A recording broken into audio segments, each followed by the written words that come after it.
Jamaican Oxtail Stew with butter beans. A dish older than the borders that were drawn around it, from Kingston, and from every hillside kitchen on the island of Jamaica, where the humblest part of the animal, the tail, is turned slow over a low fire into the most beloved pot a Jamaican kitchen knows. Oxtail asks for one thing above all others: time. This is not a cut you can rush. It is mostly bone and sinew and the tough working muscle of the tail. 15 minutes of high heat gives you nothing but effort, but 3 hours of low heat, and the same tail surrenders. The collagen melts into the gravy. The meat slides from the bone.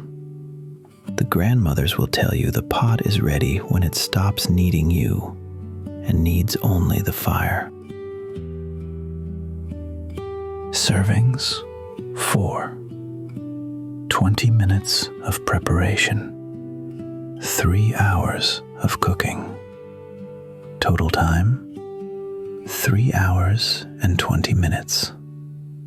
3 pounds of oxtail, 1 tablespoon of browning, 1 teaspoon of pimento, the allspice, 1 tablespoon of ginger, 4 sprigs of fresh thyme, 1 whole scotch bonnet pepper, 4 stalks of scallion, 1 whole onion, 4 cloves of garlic, 15 ounces of butter beans, 4 cups of water, and half a teaspoon of salt.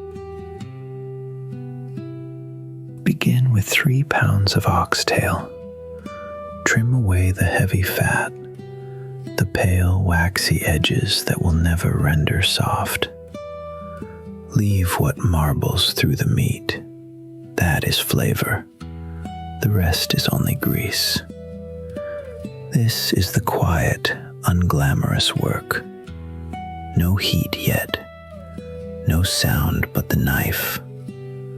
Just a cook and a humble cut, and the patience to prepare it well.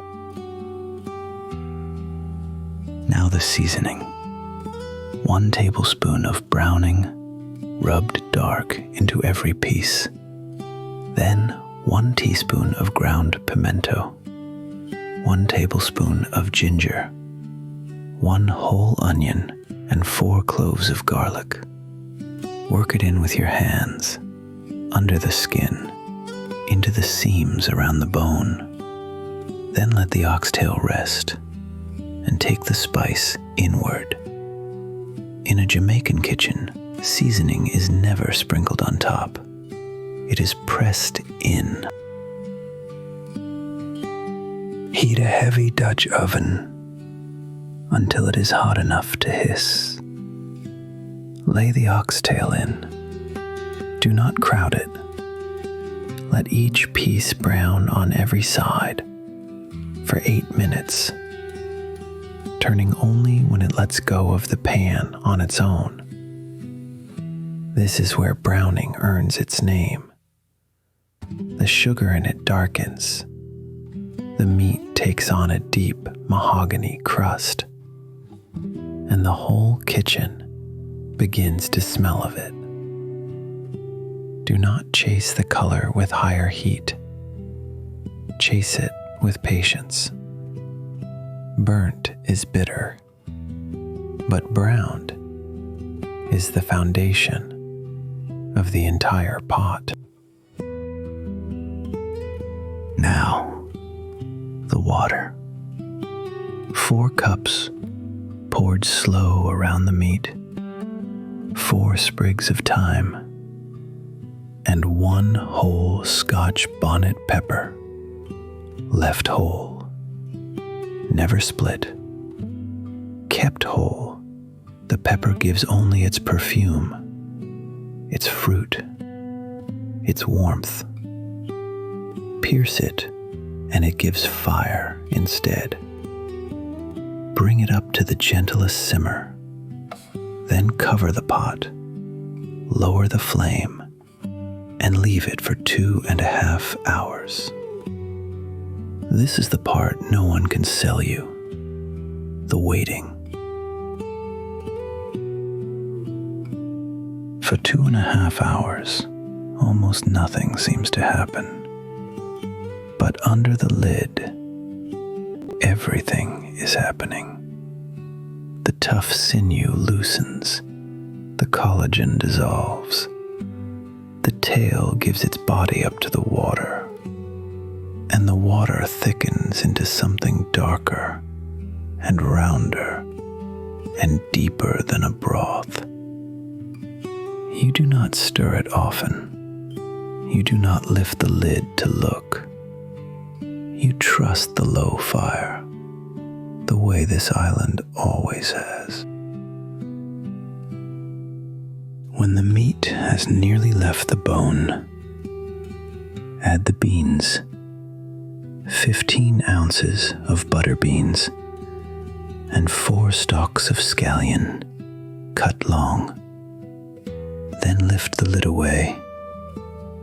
For 30 more minutes, uncovered, the gravy draws down and pulls close. The beans turn soft and creamy and thicken the sauce from the inside. No flour, no shortcut. Only the tail and the beans and the fire doing the work. History and cultural origins. Oxtail was never meant to be a prize.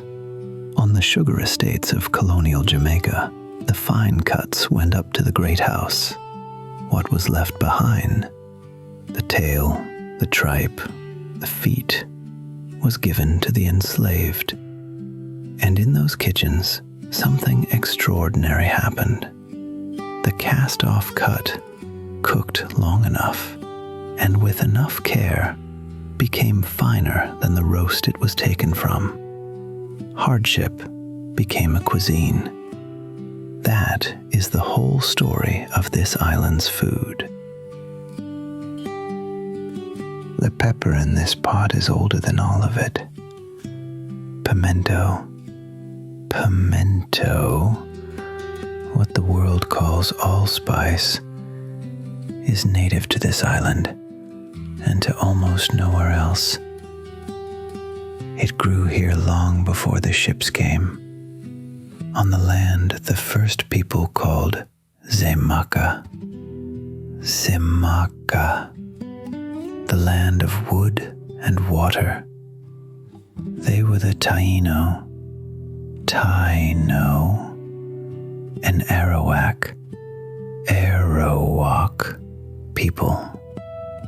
They smoked and seasoned their meat with this same berry 1,000 years before it ever seasoned an oxtail.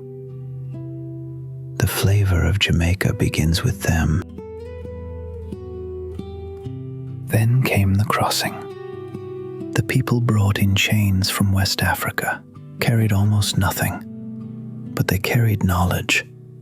The one-pot braise, the slow stew, the art of turning a tough, cheap-cut tender over a long, low fire. That knowledge met this island's pepper and thyme and became brown stew oxtail. And when Jamaicans later crossed other waters, to London, to New York, to Toronto, the pot went with them. Wherever it simmers, a piece of home simmers too. Today, oxtail is Sunday.